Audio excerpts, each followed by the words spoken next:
Hello everyone! Today we will be tying a Chinese button knot in this length of paracord using my own technique. So let's get started.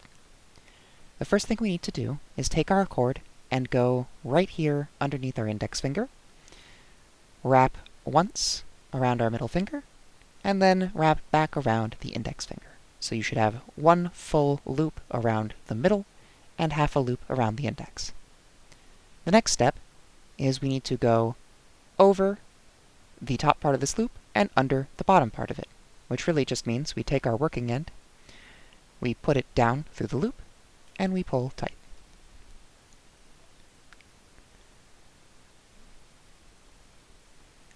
Then we go back through here underneath our middle finger, and we go wrap around our ring.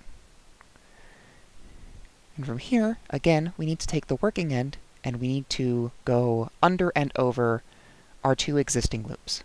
So we need to go under this first line from the loop around the middle finger, over this second line from the loop around the index, under the loop around the middle, and over the loop around the index.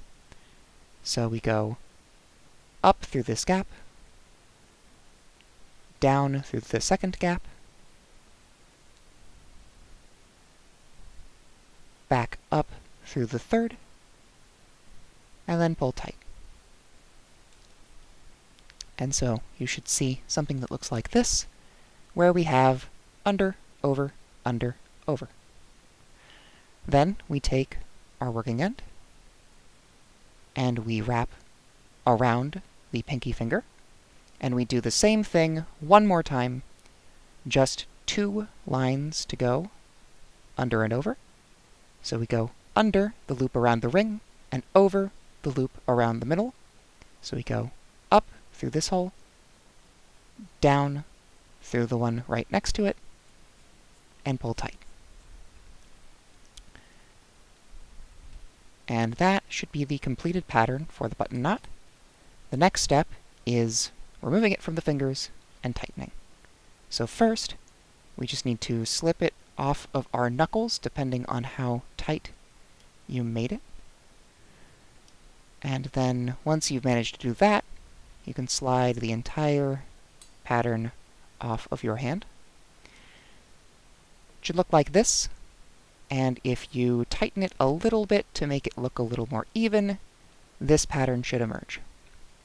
There should be a central S, where there is a central vertical line in the center of our pattern, two vertical lines parallel next to that central one that lead to our ends, two horizontal lines crossing that central one and making a central square, and then four loops, 1, 2, 3, 4, making a clover around the center.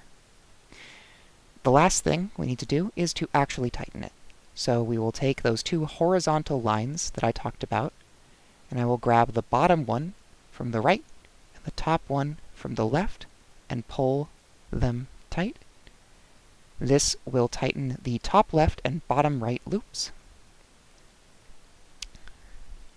And then you should have these two vertical loops, and you'll take them and you will pull on the outer side of it on each of them. So doing this will tighten up our remaining loops. And then finally, the last thing you do is you take your working ends and you pull them tight. And so this is what your final knot should look like for varying degrees of tightness. You should have a central spiral of 4 lines, 4 loops around the corners, and then on the bottom, your two ends should be coming out straight, and they should be around the central line that we talked about at the beginning. And if I need to make it tighter, I can do the same thing I did earlier.